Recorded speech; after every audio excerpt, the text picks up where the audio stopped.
Queridos amigos, nesta manhã eu me volto para esta porção da Palavra de Deus que se encontra no Evangelho de Mateus.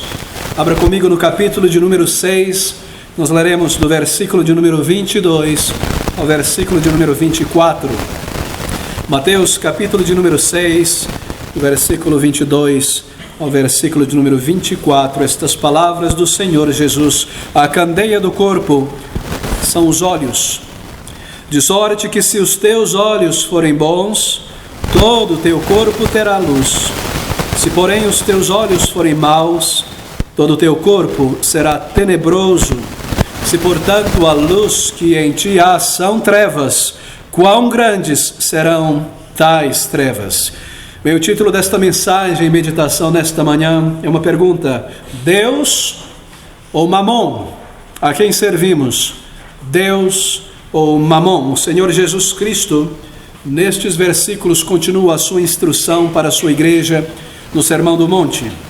E ele fala sobre o combate do crente para manter o mundo fora, do lado de fora de seu coração, do lado de fora da sua vida. E ele diz, continuando o raciocínio dos versículos anteriores, 19 a 21, ele diz no versículo 22, que a candeia do corpo são os olhos, de sorte que se os teus olhos forem bons, todo o teu corpo terá luz. E este versículo está em conexão com o versículo 19, não ajunteis tesouros na terra, onde a traça e o ferrugem tudo consome. Nós poderíamos bem dizer, não coloqueis os teus olhos sobre tesouros terrenos, onde a traça e a ferrugem tudo consomem e os ladrões minam. Bem, estas palavras tão gráficas do Senhor Jesus, o Senhor está aqui utilizando de uma pequena ilustração. Eu gostaria que você mantesse a sua atenção nesta manhã, neste ponto, devido ao nosso sistema de som estar mais baixo, o barulho da rua, mas atente para isso. Ele toma uma ilustração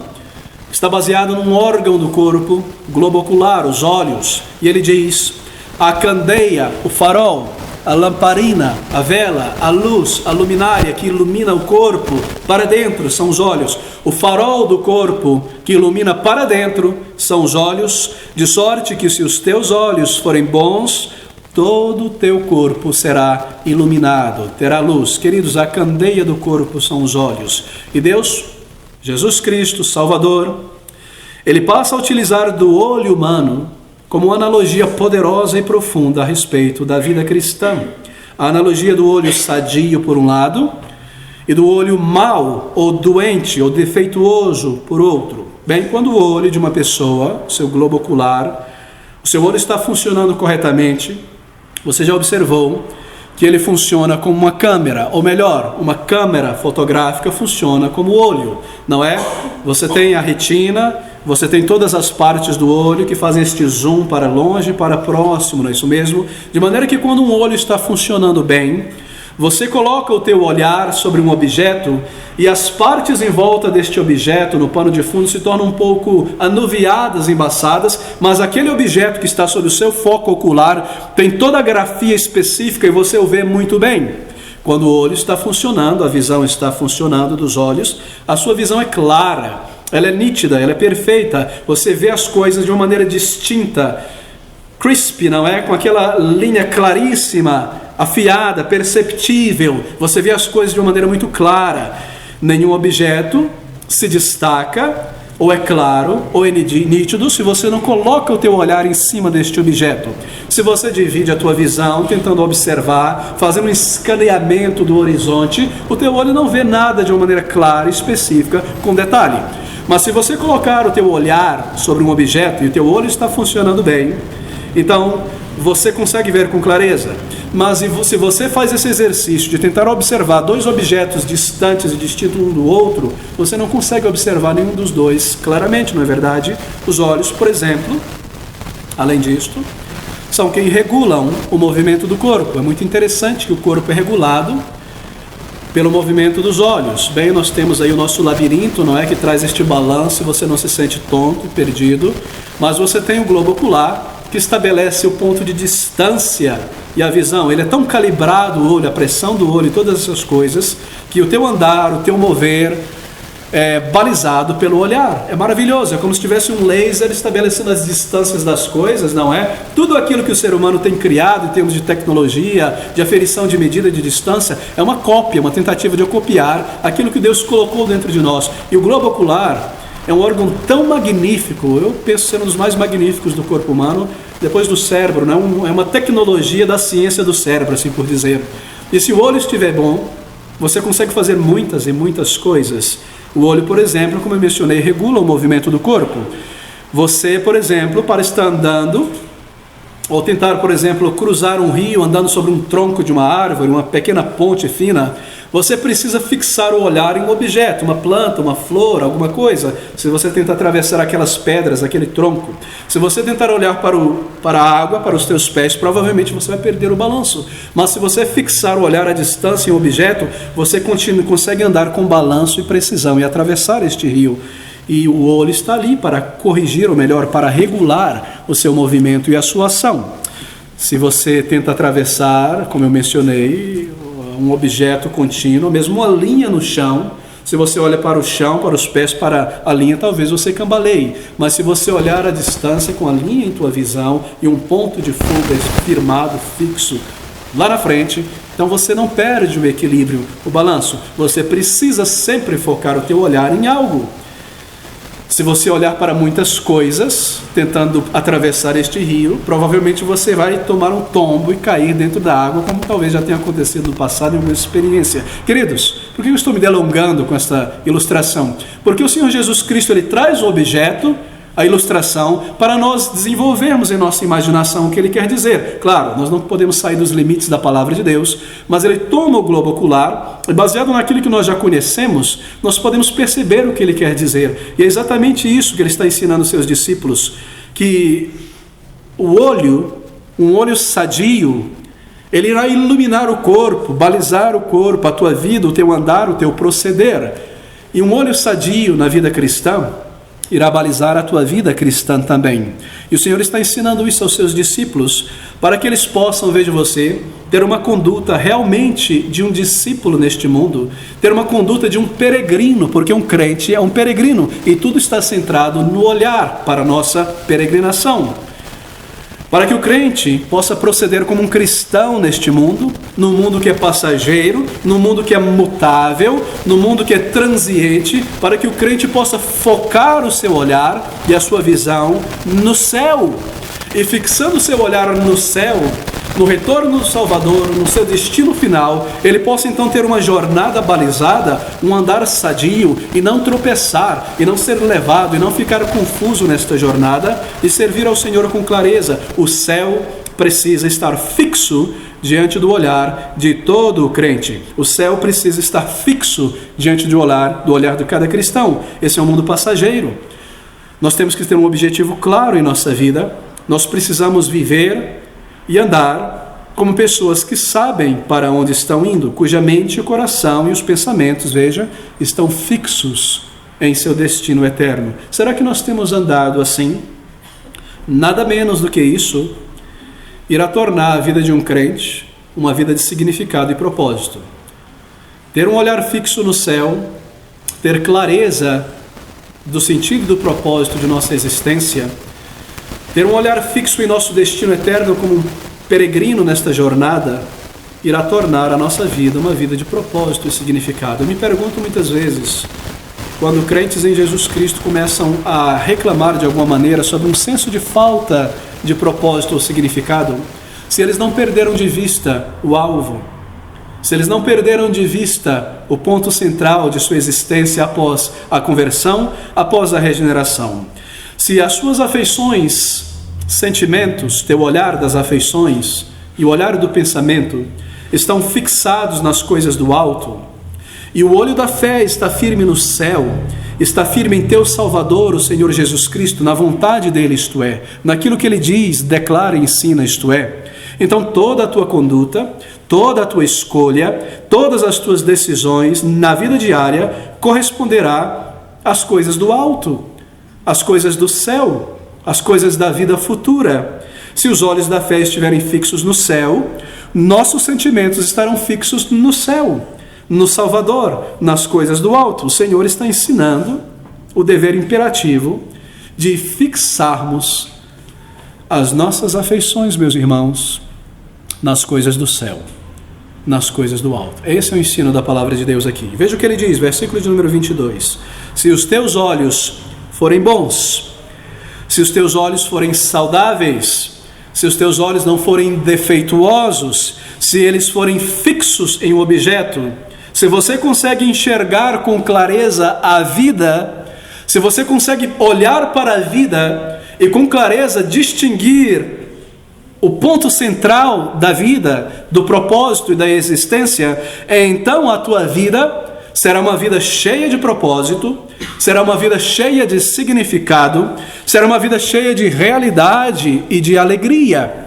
Meus queridos irmãos, aqui está a chave e a resposta do porquê muitas vezes nós vagamos cabisbaixos pela vida, nós vagamos sem propósito, assim por dizer, ainda embora temos um grande propósito, porque ainda embora tenhamos um alvo perfeito, o nosso olhar não está ali. As nossas afeições não estão fixadas neste lugar. Você sabe para o que você está vivendo nesta manhã? Você sabe para o que você está vivendo? O teu olhar é fixo? Esta é outra pergunta. Uma pergunta do avesso. Você sabe para o que você está vivendo? Em outras palavras, o teu olhar é fixo? Então não importa a situação em tua volta, não importa a economia do momento, a política do momento, o estado da tua saúde, ou o contexto psicológico ou emocional no qual você está vivendo, as circunstâncias humanas ou físicas, você sabe para o que você está vivendo. O teu olhar está fixo. E é isso, ou isso é como uma âncora, não é? Isso te firma no meio do vendaval ao longo da jornada nesta vida. Isso te fixa nesta jornada. Você sabe para onde você está indo. Você não é levado para fora do caminho por um vento de emoções. Você é empurrado para cá, mas esta balança, ou melhor, esta âncora te traz de volta. Mais uma vez, é como um giroscópio espiritual. Você sabe que é um giroscópio, não é? Uma tecnologia que quando você pende para um lado, o peso te puxa para o outro, saindo para o outro, você cai para o outro lado, você está sempre mantido no eixo. Você tem um olhar fixo, você vive para Cristo. Você vive para o reino de Deus. Você vê e tudo nesta vida como uma âncora para você, esta luz, uma luz no fundo do túnel, você não se perde na escuridão, você tem uma perspectiva, assim por dizer, você é um herdeiro do céu, você pertence àquele lugar, você foi salvo, você sabe que você é um filho de Deus, você sabe disso, você conhece isso, você está certo disso, e assim você organiza a sua vida desta maneira. E cada nova página da sua vida tem este tema como centro dele. Querido, a vida de um crente deve ser como um texto, uma prosa bem escrita. Você se lembra, não é, das aulas de português na escola? A vida de um crente deve ser como um texto bem escrito. Cada novo parágrafo continua desenvolvendo o argumento principal.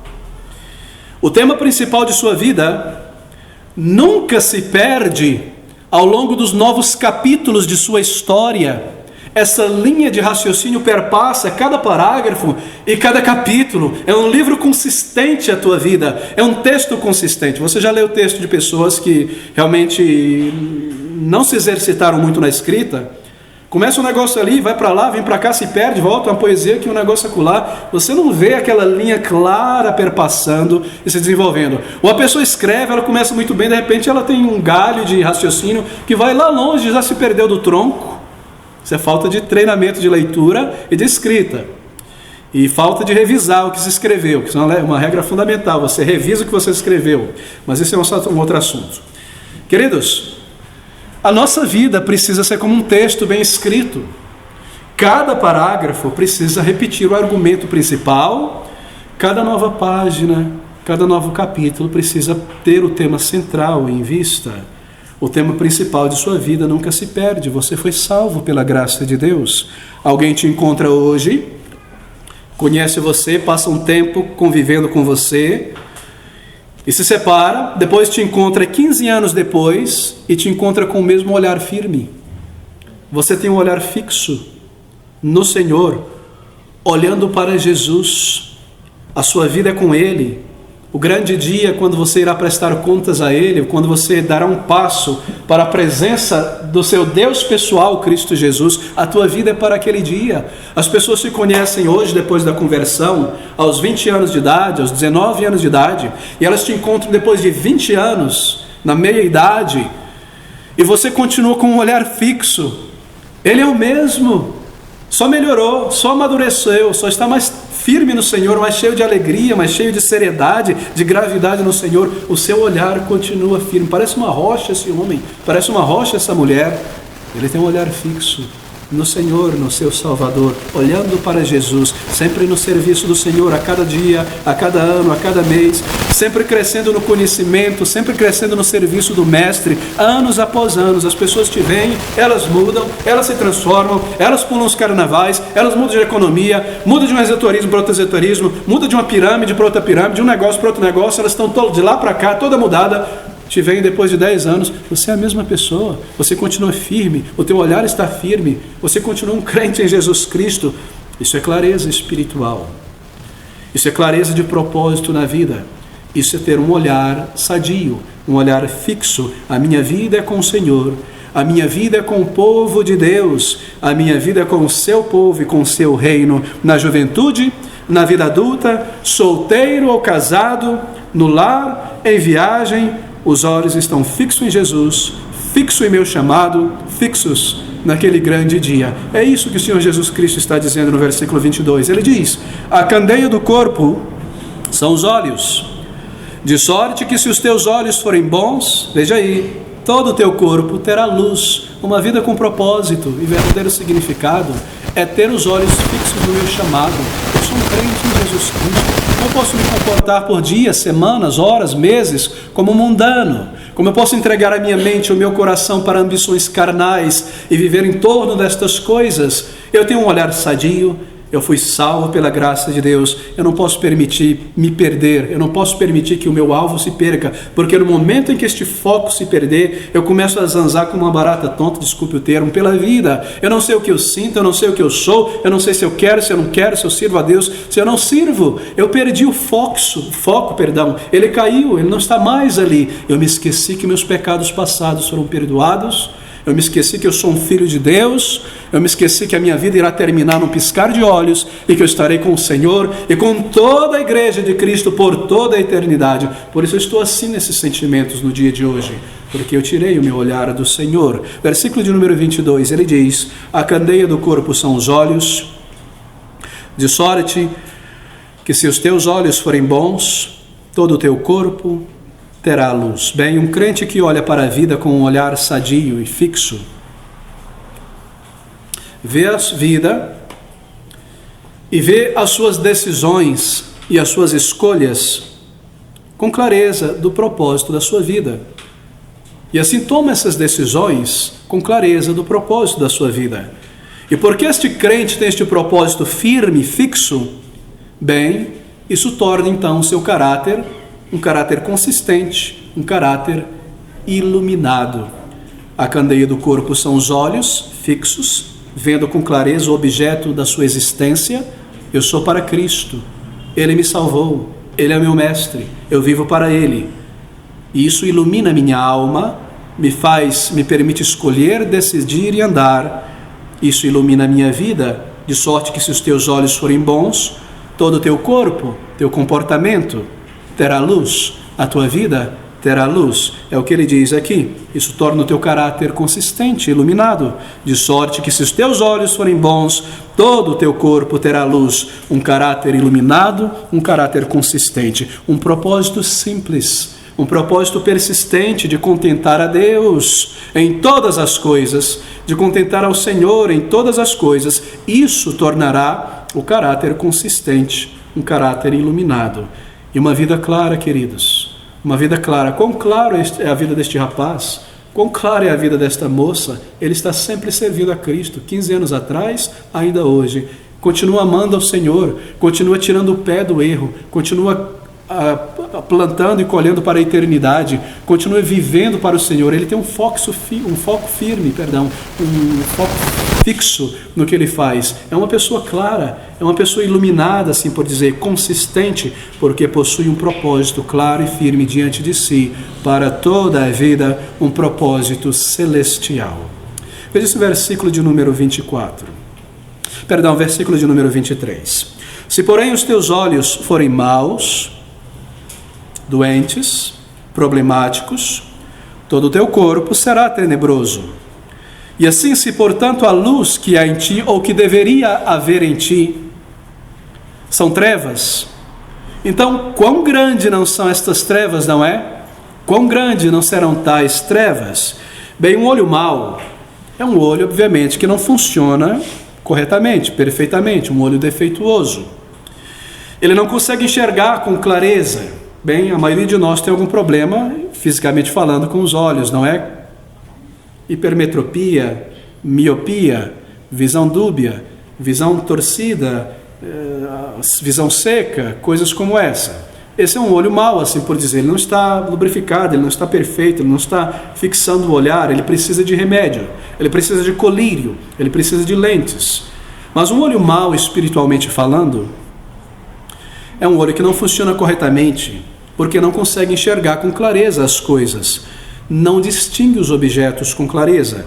E porque o foco deste crente está sobretudo em coisas exclusivamente terrenas, como ganhos, ambições intelectuais, humanas, carreira, um nome, posição social, etc, a sua vida será inconsistente, sem verdadeira paz, sem verdadeira satisfação, sem plenitude de vida, porque ele é um ser espiritual. Ele nasceu de novo, é uma nova criatura, mas se ele como um ser espiritual, ela como uma nova criatura, se alimenta do aqui, da matéria, do agora, vive em busca do aqui e do agora, o seu olhar somente será terreno, no aqui e no agora. Veja o versículo 23, se porém os teus olhos forem maus, todo o teu corpo será tenebroso. Se portanto a luz que em ti há são trevas, quão grandes serão estas trevas? Veja, como um crente, será muita treva mesmo. Porque você não tem mais prazer nas coisas deste mundo, ou pelo menos não deveria ter, e não terá quando experimentar delas profundamente, porque será alegria com amargura o pecado.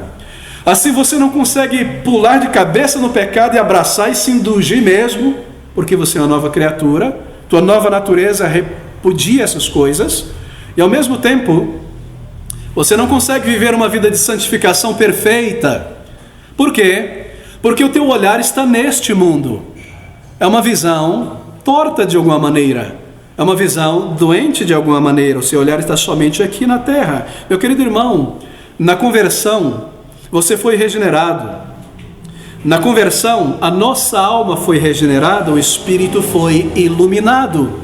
Você recebeu luz, clareza, propósito de vida, de significado.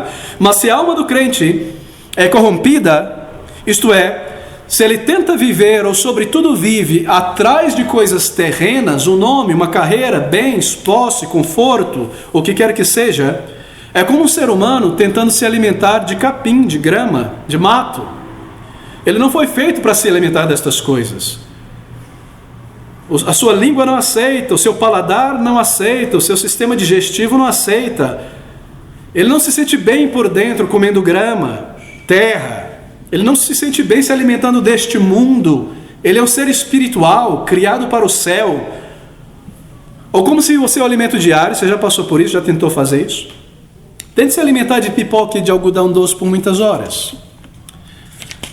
Isso não alimenta, não é verdade?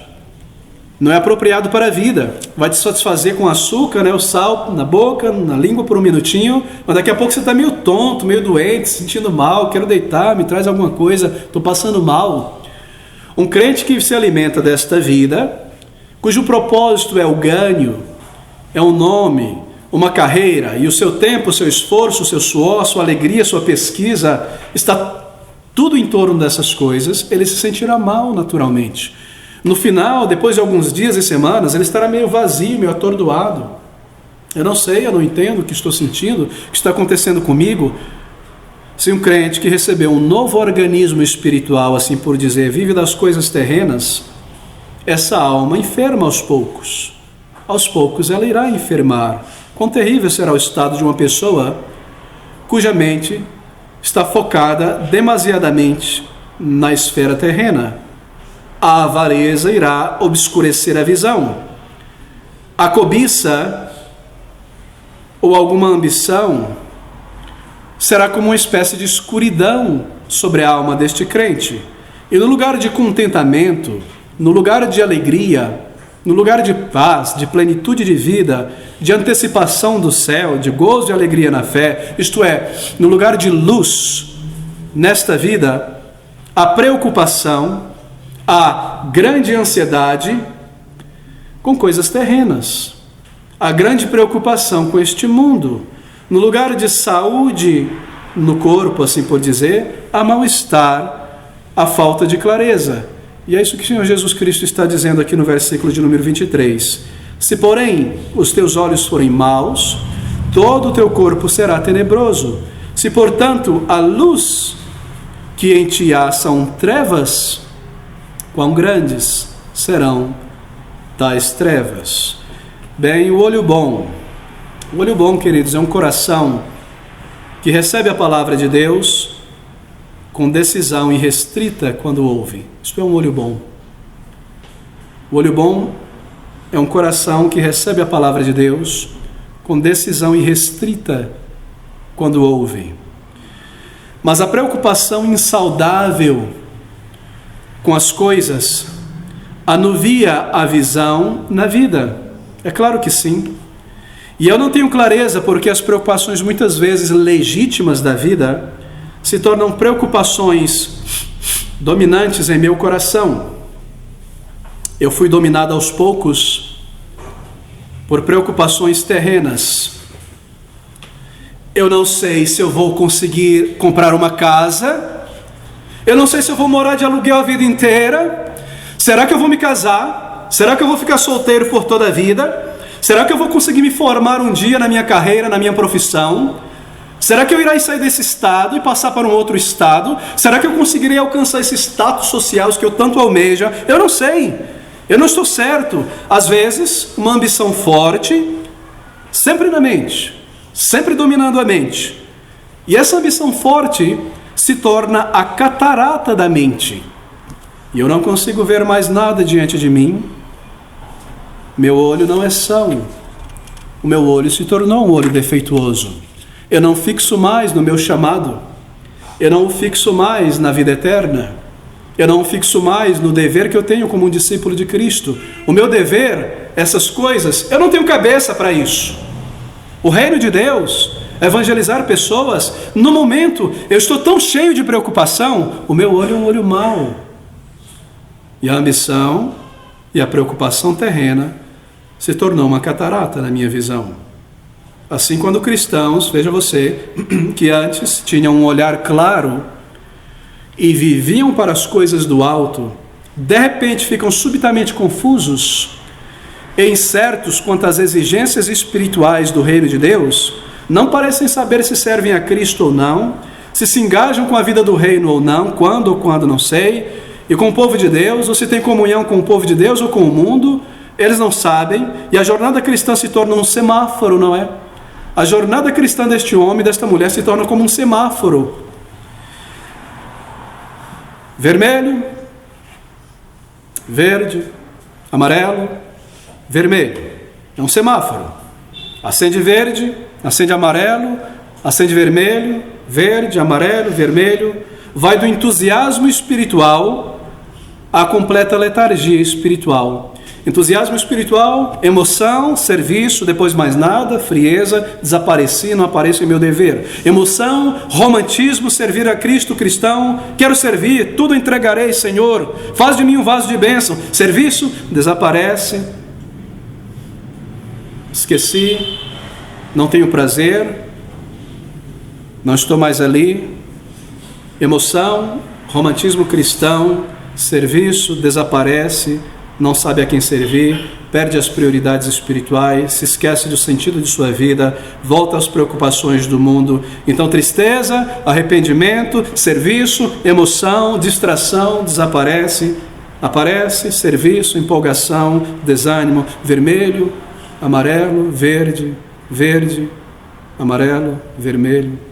A vida de um crente se torna como um semáforo, porque eu perdi o foco espiritual. Eu tirei os meus olhos do meu Salvador. Eu esqueci dos meus pecados que foram purificados. Eu esqueci que eu fui comprado por bom preço. Eu esqueci que eu não pertenço a mim mesmo, eu pertenço a Ele. Eu sou um chamado servo de Jesus Cristo. Uma ambição tomou conta dos meus pensamentos. Um desejo, uma preocupação às vezes legítima se tornou um ídolo dentro de mim. Não pode ser um ídolo, mas se tornou um ídolo dentro de mim. E o eterno e glorioso e soberano Deus não é mais servido com o meu coração e a minha dedicação e as minhas emoções, porque uma ambição se tornou a catarata da mente e do coração. E esse é o sinal de um olho dividido, um olho que não está fixo, um coração dividido. Uma pessoa assim não está enfrentando tanto uma luta intelectual, está enfrentando uma luta espiritual. Uma pessoa, um crente assim, nós passamos por isso, meus irmãos. Um crente que se encontra neste momento, nesse estado, ele não está tanto enfrentando uma luta intelectual por decisões, está enfrentando uma luta espiritual entre servir a Deus, viver para Deus, ou viver para si mesmo, para o seu interesse, por mais legítimo que seja. Um coração dividido, um olho não são. E a nossa recomendação, melhor, a recomendação de Cristo, é que se você se encontra nessa situação neste momento, compre de Cristo colírio, colírio outra vez, colírio, volte aos pés do Salvador. Uma outra maneira de dizer isso é, volte ao primeiro amor, saiba onde você caiu, onde você tirou os olhos de Cristo Jesus e começou a lançá-lo sobre este mundo, sobre esta vida. Oh, meus queridos irmãos, essas coisas são tão importantes. Um propósito dividido entre o reino de Deus e a minha ambição terrena, seja ela legítima ou ilegítima, irá me afastar do Senhor, torna uma pessoa dúbia. Tiago, ele diz o seguinte, abra comigo em Tiago, capítulo 6, versículo de número 8, ou melhor, Tiago, capítulo 1, versículo de número 6 e 8. Estas palavras, Tiago 6, porque o que duvida é semelhante à onda do mar que é levada pelo vento e lançada de uma para outra parte. Não pense tal homem ou mulher que receberá do Senhor alguma coisa.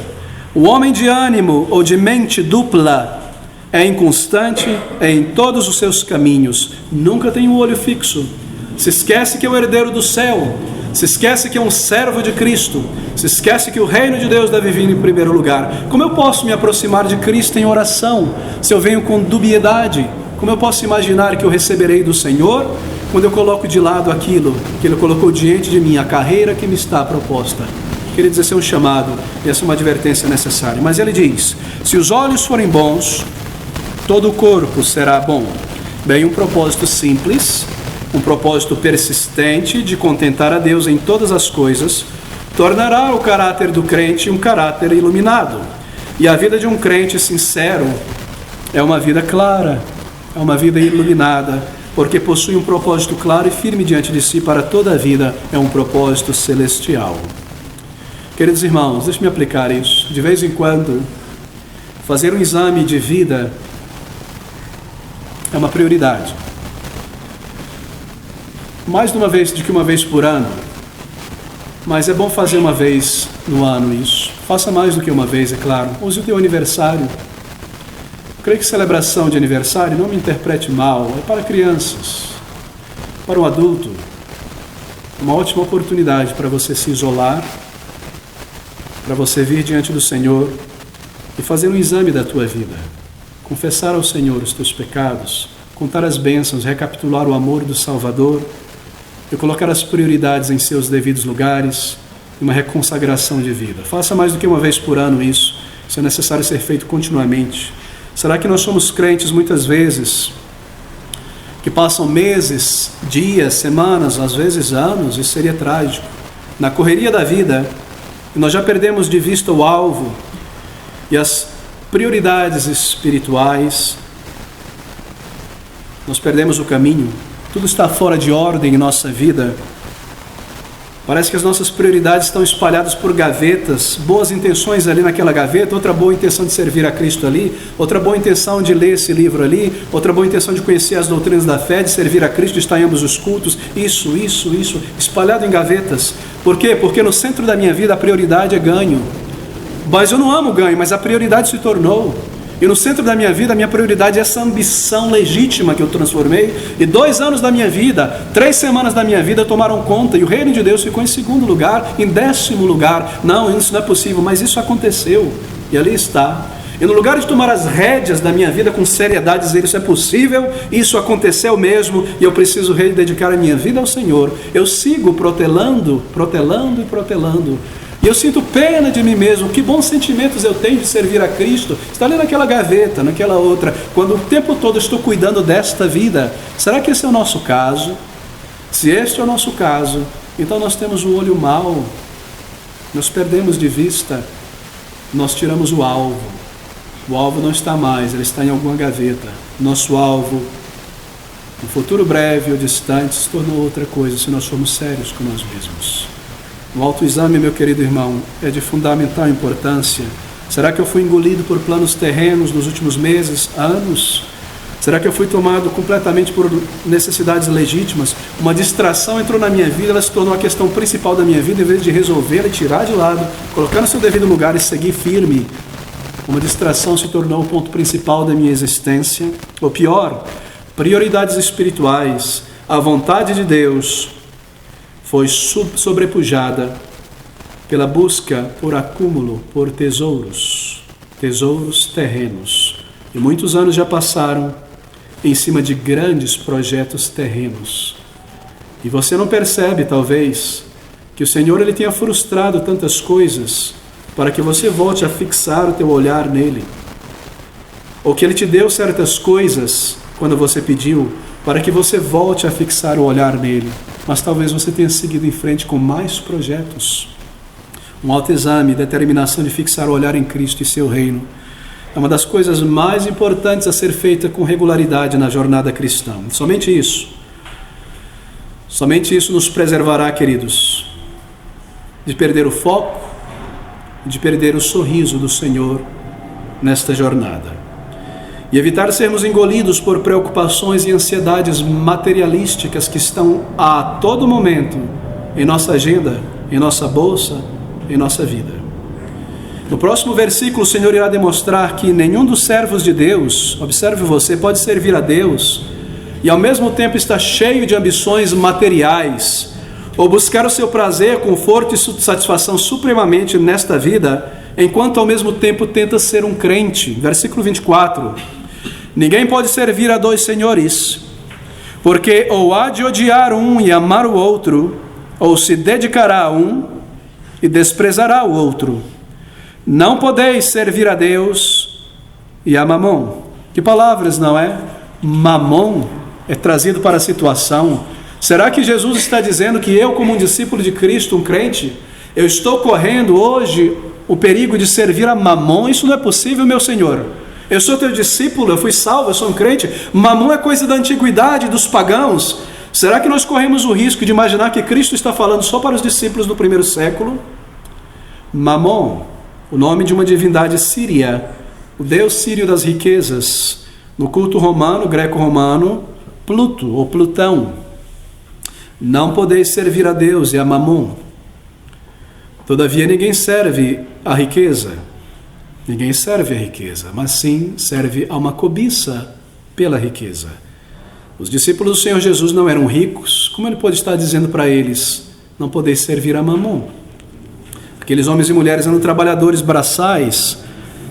Nenhuma pessoa, nenhum deles era dirigido por riquezas necessariamente, mas eram dirigidos pela cobiça por riquezas.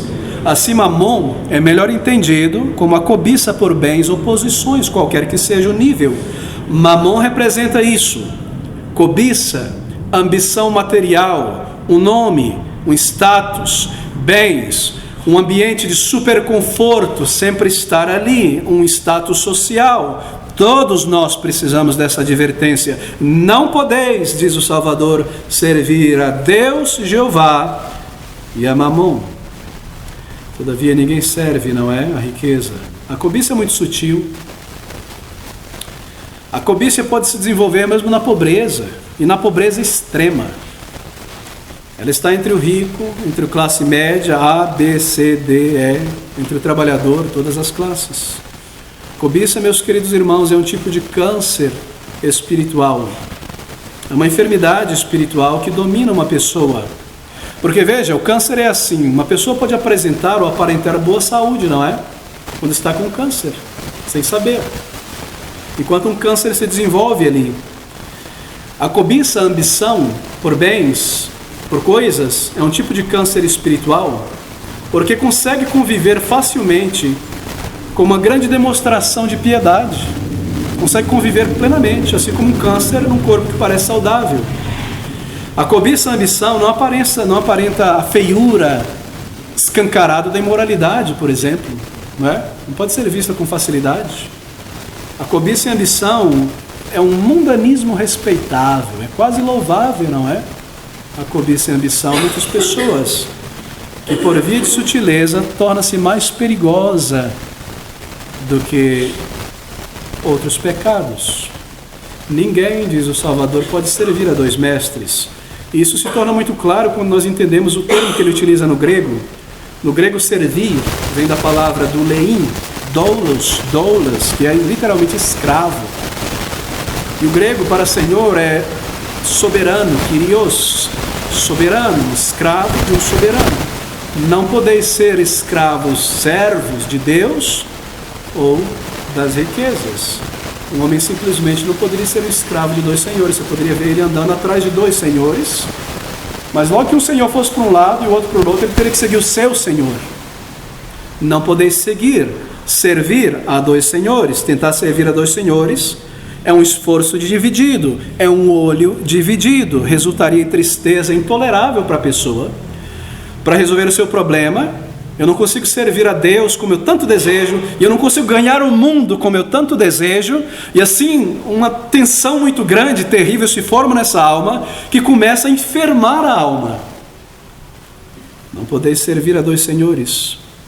Quando um crente, meus queridos irmãos, ele vive à margem da igreja, embora estando dentro da igreja, ele vive à margem da igreja do reino, ele não se integra, ela não serve, está se guardando de propósito para evitar esse compromisso. É por isso que não serve, é por isso que não se integra. Está se guardando de propósito para evitar um comprometimento. Por quê? Porque este crente possui ambições que o dominam. Ele e ela sabem instintivamente que não conseguirá servir a dois senhores. Há uma ambição terrena ao reino de Cristo. E enquanto por muito tempo persiste nesse comportamento, torna-se claro logo aos olhos de todo mundo qual Senhor domina a sua vida. Se não está servindo a Cristo, está servindo a este mundo, a uma ambição pessoal, seja ela qual for. Não podeis seguir a dois senhores.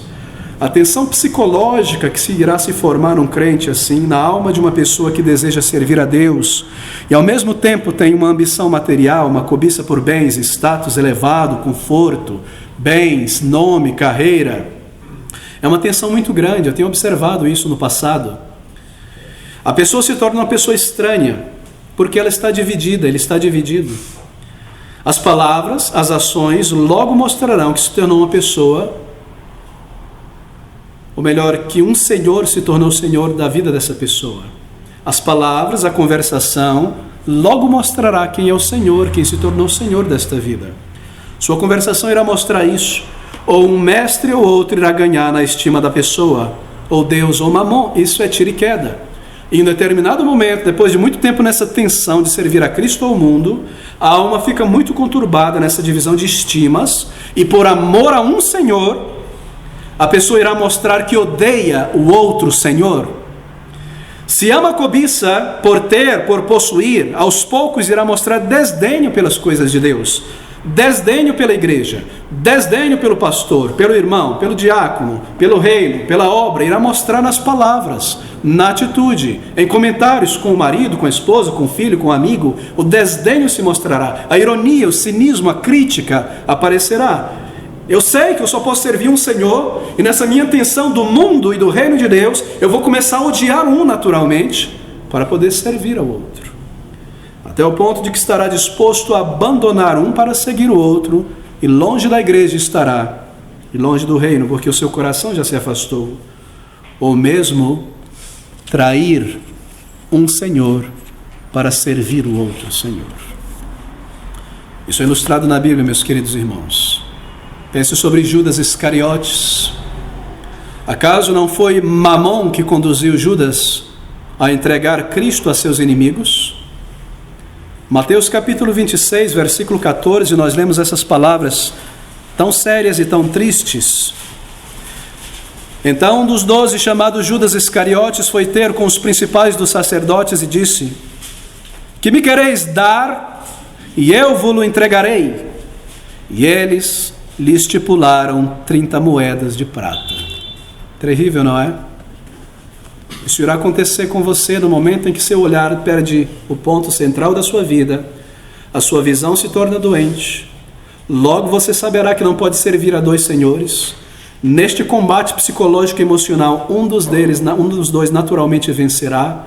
Um será odiado, o outro será amado. As coisas de um será ridicularizada, detestada, desdenhada, e a do outro será primada, amada, honrada, defendida, ou mesmo traído para servir um outro, como no caso de Judas Iscariotes. Veja agora o exemplo oposto no caso de Saulo de Tarso. Chegou um momento na vida de Saulo de Tarso, quando ele começou a desdenhar qualquer mérito pessoal que tivesse. Ele servia a Mamon. Qualquer posse, qualquer prestígio que ele tivesse, se gabasse, tudo para ele, que era vantagem ou lucro. Chegou um momento na vida de Saulo, que ele passou a ver tudo isso, como agora Paulo, como perda. Por quê? Por causa de Cristo Jesus, porque eu amava. E ele nos diz essas palavras em Filipenses capítulo 3, versículo 7, mas o que para mim era ganho, reputei-o por perda por Cristo, e na verdade tenho também por perda todas as coisas, pela excelência do conhecimento de Cristo Jesus, meu Senhor, pelo qual sofri a perda de todas estas coisas, e as considero como escória, para que possa ganhar a Cristo e seja achado nele no julgamento, unido com ele, atado com ele, uma vida para ele, seja achado nele, não tendo a minha justiça que vem da lei, mas a que vem pela fé em Cristo, a saber, a justiça que vem de Deus pela fé. Que contraste entre Judas e Saulo. Vai chegar um momento na sua vida, meu querido amigo, eu estou lhe dizendo isso, porque a palavra diz, em que este conflito emocional que está demorando aí meses e meses irá explodir. E esse Senhor que você já está servindo, talvez sem admitir, ele se manifestará. Ou será o Senhor glorioso, o Rei dos Reis e Senhor, ou será Mamon. E isso se manifestará, se não está se manifestando já em sua vida. O Senhor Jesus Cristo está usando o Mamon aqui como um símbolo da cobiça, ambição material, pessoal. E buscar e servir essas coisas como um rival de buscar e servir a Deus, as coisas do reino de Deus. Compromisso com ambição é um rival do verdadeiro compromisso com Deus. Queridos, é importante entender isso. Não há tal coisa como uma pequena cobiça. Isso não existe, uma pequena cobiça. O amor à posse, bens, ambições terrenas não admite rivais. E a vida para o reino e a vontade de Deus será expulsa. Por essa razão, você e eu estamos debaixo de grande e sério perigo de agasalhar em nosso coração qualquer fascinação por bens, por riqueza, por materialismo. O materialismo ele tem um apetite muito voraz, a ambição tem um apetite muito poderosa. Nós transformamos Deus em um objeto para a nossa ambição. Nós usamos do reino de Deus para ganhar, para ter, para ir atrás de coisa, tentando justificar com o reino de Deus. Assim somos nós, cada um de nós. E nós estamos debaixo deste perigo. E a pessoa que se abre e investe na cobiça por bens, por carreira, por nome, pode ser consumido por estas coisas. E quando a cobiça domina, ela não traz nem paz, nem satisfação, nem felicidade duradoura alguma. O dinheiro consome uma pessoa, Deus completa uma pessoa. Homens e mulheres que foram regenerados para Deus não terão paz nenhuma nas suas vidas separados de Deus. Nenhuma. Será que nós corremos o risco de não levar a sério as palavras do Senhor no versículo 22, como muitos não levam a sério o que ele diz no versículo 19? O risco de não tomá-las para nós pessoalmente, imaginar que o perigo da ambição material, da cobiça por bens, da prosperidade, por carreira, por nome, está longe de nosso arraial evangélico. Queridos, eu tinha a intenção de fazer uma digressão nesta manhã e lidar a fundo com o evangelho da prosperidade, mas nós teremos que deixar para o próximo domingo pelo tempo que já se esgota. Depois de o Senhor Jesus Cristo ensinar e advertir essas palavras do versículo 19 a 34 de Mateus 6, quem em toda a história do cristianismo poderia predizer que igrejas cristãs seriam infectadas por um ensino tão antibíblico como o chamado Evangelho da Prosperidade? Um ensino que contradiz o 10º mandamento de cara, direto, não cobiçarás. Um ensino que todo crente deveria ter uma aversão instintiva, porque é um ensino que leva pessoas a abandonarem o reino de Deus e se dedicarem a Mamon. Quem jamais poderia ter predito estas coisas ao longo da história do cristianismo? Deixe-me concluir aqui nesta manhã. Você observou que o Senhor ensina em todo o seu sermão do monte o contraste entre a justiça do reino de Deus e a justiça dos fariseus, e a justiça dos escribas e a justiça dos gentios.